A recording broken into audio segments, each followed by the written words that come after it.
Just as I started to record this episode of the podcast, the lights of London's West End dimmed to honour Dame Angela Lansbury, who passed away yesterday at the age of 96, just 5 days before her 97th birthday. Angela Lansbury was an icon of the stage and the screen. Her career spanned 8 decades, and she created some of the most iconic roles in theatre history, and also one of the most iconic TV characters of all time. When I heard the news of her passing, I was extremely sad, but also joyful that she's left such a brilliant catalogue of work for us to enjoy. Her performances are like none other, and I'm so glad that she continued to work for so many years and has created so many fabulous performances for us all to enjoy for years and years to come. She was, in many ways, a very big part of my life. She was one of the many people who made me fall in love with musical theatre, but she's just been one of those people that I've always adored. And I don't often get sad when celebrities or names die necessarily, because I don't have that connection to them, but Angela Lansbury's one has hit me really hard. And yeah, very, very sad. But what a career. And let's talk about that now and celebrate all that she's given us. For me, her most iconic role that I fell in love with and knew her by was Jessica Fletcher in Murder, She Wrote. The TV series ran for 12 years from 1984 to 1996 and gave Angela Lansbury worldwide acclaim. She was already known within the theatre industry for her performances on Broadway and her Tony-winning performances at that, but she hadn't reached that worldwide success that she truly deserved, and Murder, She Wrote gave her that. And she said in interviews when she got the script for Murder, She Wrote, she knew this was the perfect role for her to make her big TV breakthrough.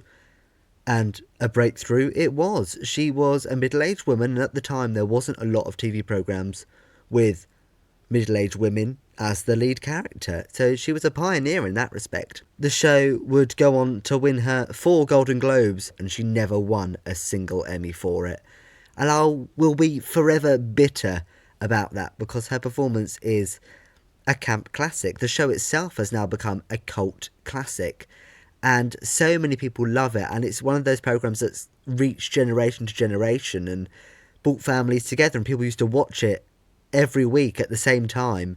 And it was, for many years, one of, if not the most popular programme on television, especially in the US. That was mainly down to Angela Lansbury's magnificent performance as amateur sleuth Jessica Fletcher, and the murders she solved in her hometown of Cabot Cove in Maine, and all across the US and all across the world. She travelled everywhere, and it's such a camp series. Me and my friend Mel became really good friends through our love for Murder, She Wrote, and we recreated the opening titles one evening when we were bored at uni last year. It's very entertaining. You should go and watch it. But it kind of, it made us better friends, really, and I owe that to Angela Lansbury and Murder, She Wrote and Jessica Fletcher, and we've watched many an episode together and tried to solve the murders. But yeah, Murder, She Wrote was the programme, and is still the programme. I love it. It's my comfort programme, and it always will be, and I think it is for so many people. Yeah, that's what kind of made me fall in love with Angela Lansbury the most. One of her other roles that I've loved growing up is her as Mrs. Santa Claus in the 1996 TV movie of the same name. So this was written by Jerry Herman. Jerry Herman has written musicals like Hello Dolly, like Mame, like Dear World, like La Cage aux Folles. He is one of Broadway's biggest composers, and his work is phenomenal. And he wrote Mrs. Santa Claus for Angela Lansbury as a vehicle for her in 1996. And it's a bizarre storyline. Basically, Mrs. Santa Claus isn't happy with Santa Claus. He's ignoring her all the time. He's too busy sorting out the letters. So she decides to take this new route that she's worked out for the sleigh for a test drive, basically, and she doesn't tell Santa. And she goes off and she crash lands in New York. And I think it's around 1910 this is set, around that time. And while she's in New York, she helps fight for the women's right to vote. She helps fight against child labour.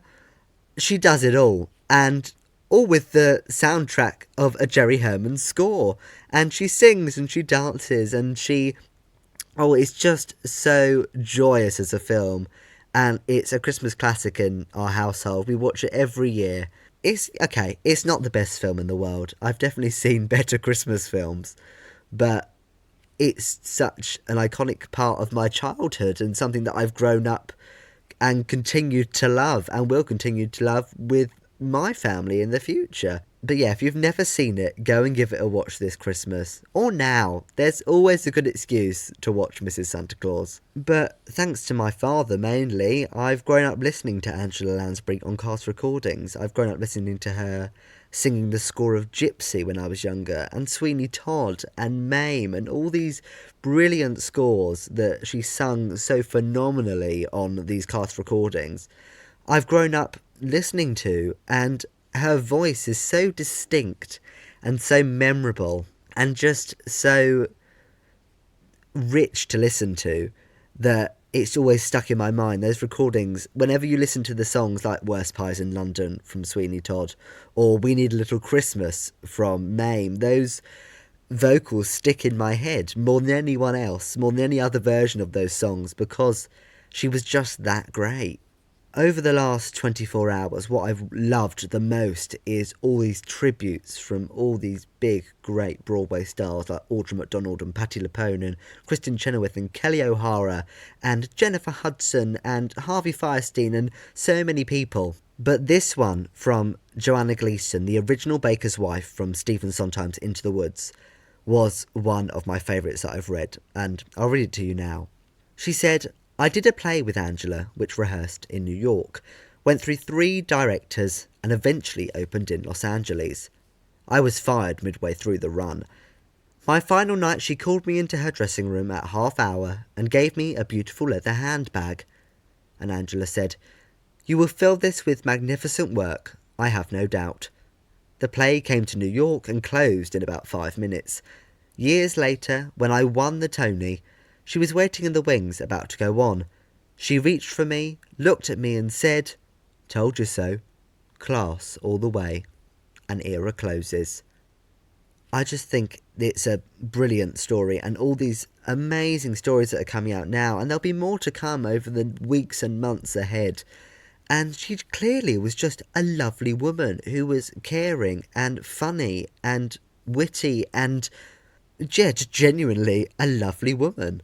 And that's so lovely to hear. The admiration and adoration that Broadway performers of generations have for her is so telling. And yeah, I don't think there'll ever be someone like Angela Lansbury on Broadway ever again. She was this person who could do everything and also treat everyone with the most insane kindness, which I think is just lovely. So across her career, she won 6 Tonys, including the Lifetime Achievement Award that she won this year, 6 Golden Globes, an Olivier, an honorary Oscar, as well as 3 Oscar nominations, 18 Emmy nominations and a Grammy Award. She's also a recipient of the Kennedy Center Honours. She has the SAG Lifetime Achievement Award. She was made a Dame. She has Drama League Honours and Drama League Awards, and the list goes on and on and on, and rightly so.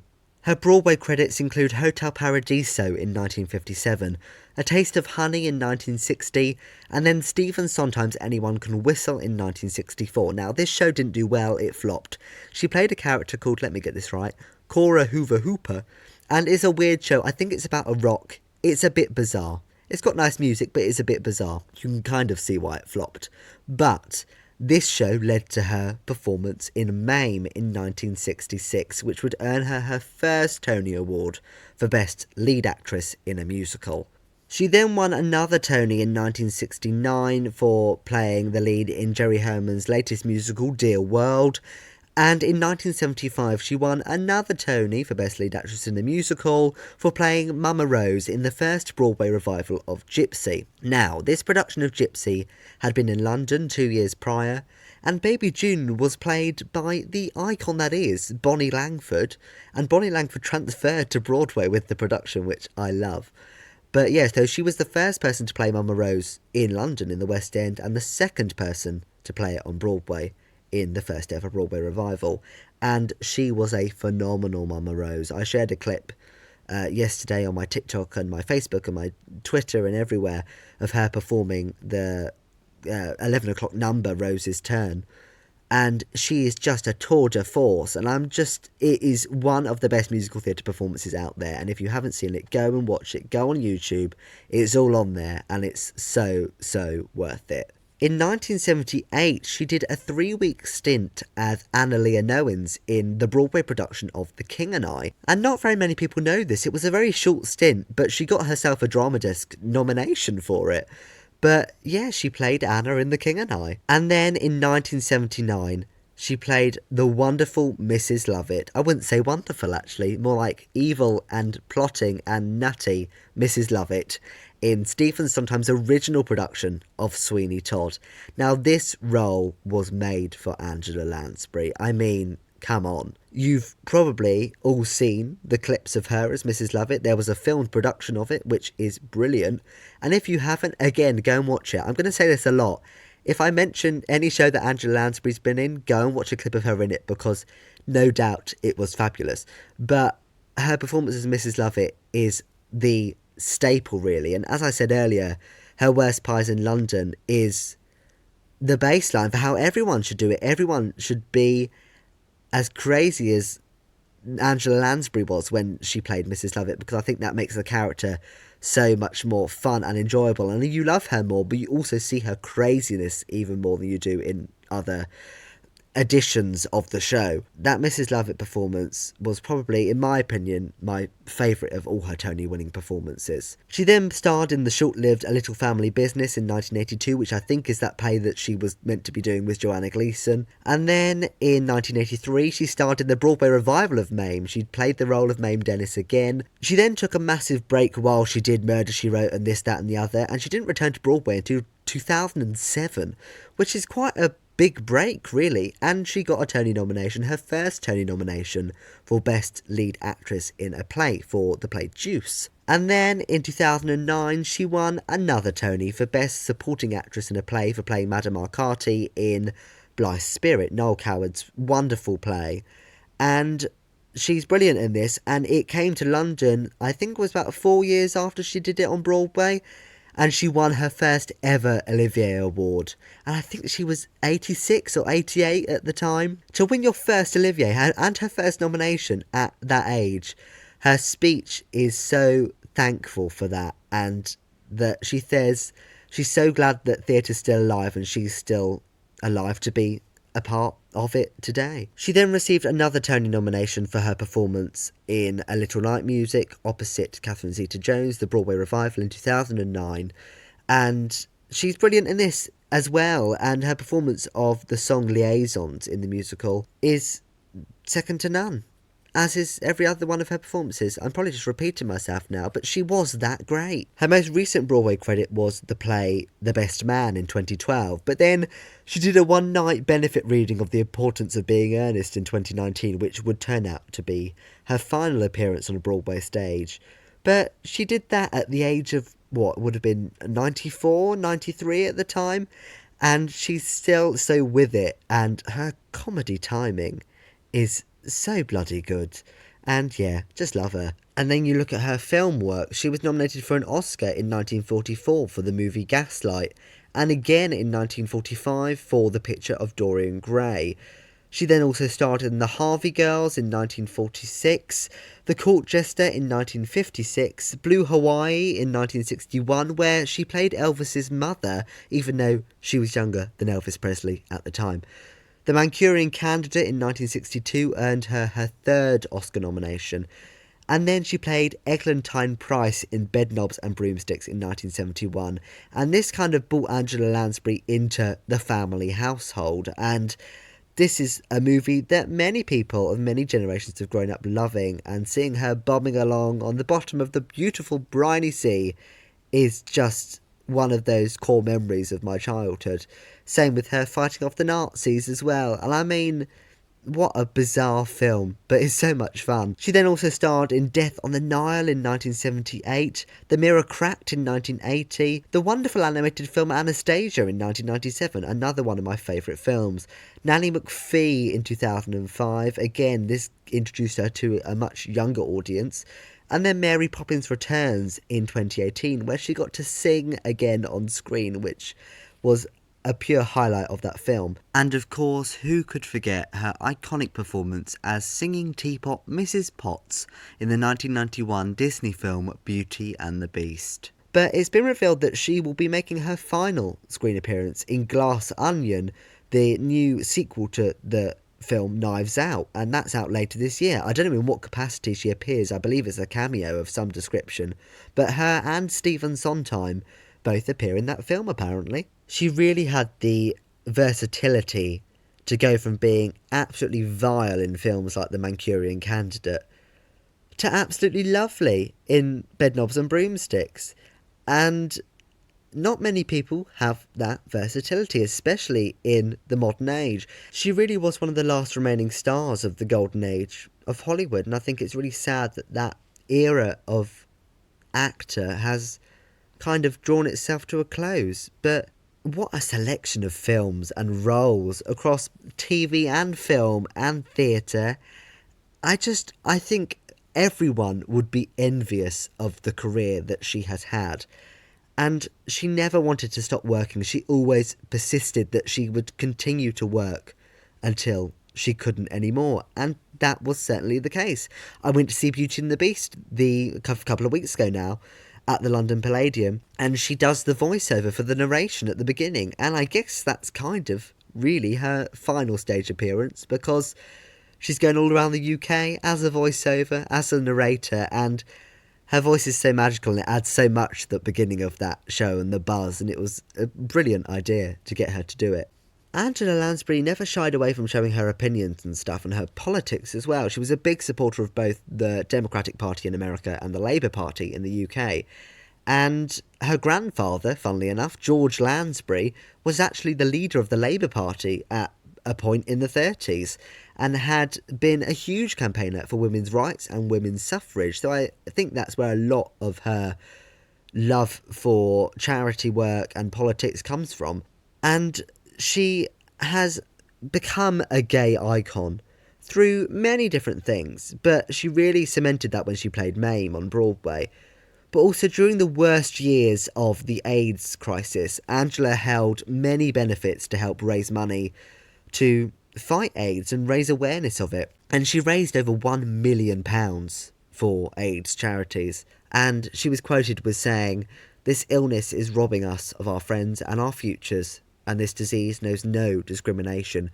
And she was one of the first big actresses, or people generally, to speak out about it and be public about her support for people suffering with AIDS.